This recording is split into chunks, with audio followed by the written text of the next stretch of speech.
So there's been a lot of talk from Canadians saying, I don't want to go to the US anymore. This week we were planning on going, but we decided to make a different decision. We're boycotting them for sure. We have to stand up for Canada. You know, they're poking us in the eye, so we got to poke them back. And there are surveys too, one where more than 60% of people said they planned to avoid travel to the US this year entirely. But again, lots of people say things. It's been harder to know how real this apprehension was until now, because the data is in. The drop is significant, and Americans have noticed in a big way. Canadian airlines are taking away flights to popular U.S. cities. This after many Canadian vacationers apparently are avoiding the U.S. It is having not only a negative impact on the tourism market, but business as a whole. We're seeing pretty seismic developments in terms of the number of people that are willing to go to the U.S. right now. It's heartbreaking. It's absolutely heartbreaking. And here's the thing. More Canadians pour into the US every year than people from any other country in the world. So we wanted to know just how much does this drop actually hurt the US? Let's start with the turning point. The moment data started to show something real was happening here.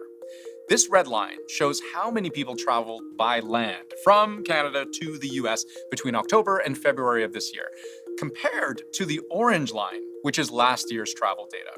Superimposing the lines like this, you can see how this year's travel numbers have actually been higher than the previous years since October, but then the two lines split apart from each other in February, which was, if you think back, right around the time the US and Canada began phase one of a fresh trade fight.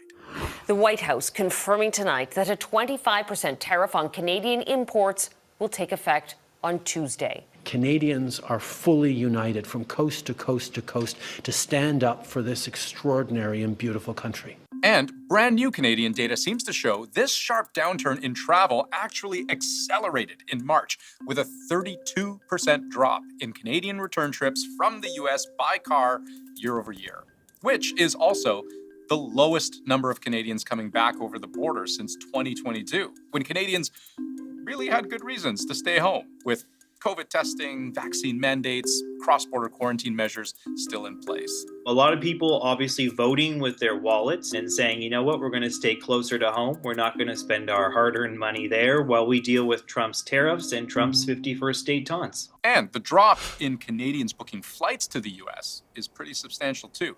According to the travel agency Flight Center, 40% fewer Canadians booked vacations to American cities in February, and 1 in 5 Canadians actually canceled their trips to the US over the past 3 months. After I get cancellation emails from my clients, some of whom have been my clients for over 2 decades, I come back to them and like, guys, it's Trump, right? It's politics, it's policy, it's he being mean, and is that why the cancellations are happening? And they're coming back to me, it's 1,000%.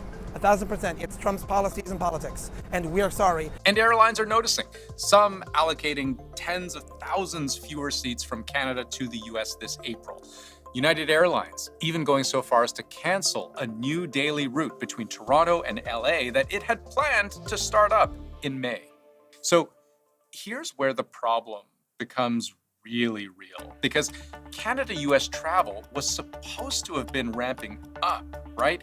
And as we've been approaching the busiest time of year, the summer months, what happens if this drop keeps dropping? The shock could be big. They'll be missed. I mean, we're going to feel it, a big impact in our pocket end of the season if they don't show up this year. According to the U.S. Travel Association, in 2024, about 20 million Canadians either drove or flew south, and the majority of them to either New York, Florida, Arizona, Texas, or California. Even local officials in Las Vegas are saying what's going on with Canada right now is a problem for us and growth opportunities for us. Because just think about it. Every single activity that these Canadian visitors book, every meal they eat, every hotel they stay at, that's money being pumped into the U.S. economy. Last year, Canadians spent over $20 billion in the United States. That's twice as much as what Americans spent at McDonald's in 2024, and almost as much as what the entire U.S. gym and fitness industry pulls in each year. And not only does this amount of money help fuel local business, it also creates jobs. The U.S. Travel Association estimates about 140,000 of them. So what happens when some of that money starts to disappear?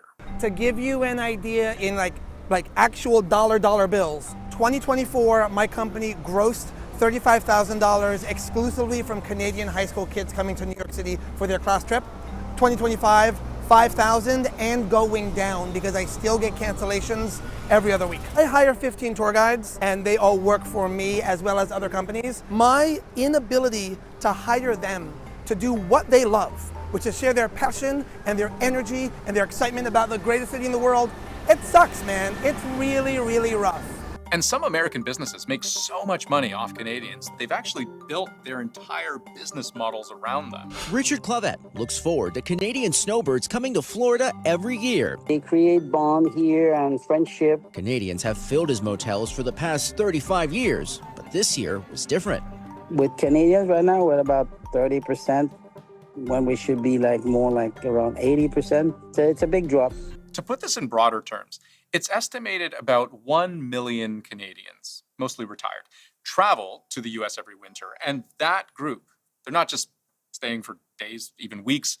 Many of them spend months, if not half the year, south of the border, which creates an expectation from local businesses that they and their money keep coming. I live here 6 months. This is my home, but I'm leaving April 2nd. I actually feel guilty that I'm here. If you have approximately 1 million snowbirds going away, they're spending money on vacation rentals when they go there. They're also engaging in activities. They're going out to eat. They're doing other things locally. So you're talking in the billions of dollars. And think about the little guy, the smaller vacation towns close to the border that might feel the financial impact the most. The Adirondacks in New York State. About 130,000 people live there full time. But figure, up to 6 times that many Canadians, 600,000 people, visit every year, both in the summer and in the winter. We've seen individual families choosing not to come. We've heard of whole hockey teams choosing not to come to some of our international sporting events, and then some group travel bookings, bus tours, etc., have also canceled. This is from a local Adirondack newspaper, referring to a survey suggesting 66% of businesses in the area have already seen a decrease in Canadian bookings for 2025. And their regional tourism office figures with even just a 20% drop in Canadian visitors, businesses in the area would see a decrease of $12 million in spending. A lot of communities that are really dependent on Canadian tourism are really suffering right now. They're really having a difficult time. And let's drill down even more, because forget big splashy vacations. Think about Canadians living right along the border who don't necessarily even think about the US as a destination per se, because they're just driving across the border to go to Target or Trader Joe's or to, hit a mall, see a concert, go to a ball game. You think of Walden Galleria in Buffalo. I mean, you look at the license plates in the parking lot, and there are a lot of Ontario plates there each and every day. They're almost entirely dependent on Canadians and Canadian tourism and day trippers who just go for a few hours and spend their money there. And do not underestimate the importance of this, because just to give you one example, county executives in that Buffalo Niagara area say in February, their records show a 7% decrease in sales tax revenue. That, they say, is at least in part because there are fewer Canadians paying sales tax. Certainly in my hometown of Buffalo, where Canadians come over all the time and they go to our sporting events, they shop in our stores. So sales tax revenues are dropping already. And that'll affect fire and safety and police force and everything else. Sales taxes in a lot of communities, people don't realize, are paid for by tourism. And this is worth underlining because tax revenue might actually be the most meaningful way in which a Canadian travel boycott could affect the United States. So think about it this way. Let's say this trend continues and there's something like a 20% drop in the number of Canadian visitors to the US this year. That would work out to something like 4 million people fewer traveling. Economists predict that would cost the US about $4.3 billion in lost revenue. Now, the sales tax rate varies by state. On average, let's call it about 5%. So 5% of 4.3 billion, you divide that number by 20, what you end up with is something like $200 million less in tax revenue. And when that's gone or it seriously declines, people notice. That's money that's not easily replaced by Americans. A lot of lawmakers are saying the current situation is not good for my state. We need to make some changes. We need to bring the Canadians back. So I think that we are having an impact. Question is, to what extent, if at all, can the damage be undone? Or does it only get worse from here? The Government of Canada has updated its travel advice for anyone going to the U.S. It warns that U.S. Border Patrol has the authority to search phones, laptops, or tablets with no reason. Our old relationship of steadily deepening integration with the United States is over. Now, if we've learned anything over the past few weeks, it's that what the Trump administration does next cannot be predicted. So ruling out anything as impossible is just foolish. But the trajectory is clear, and there is a cost to alienating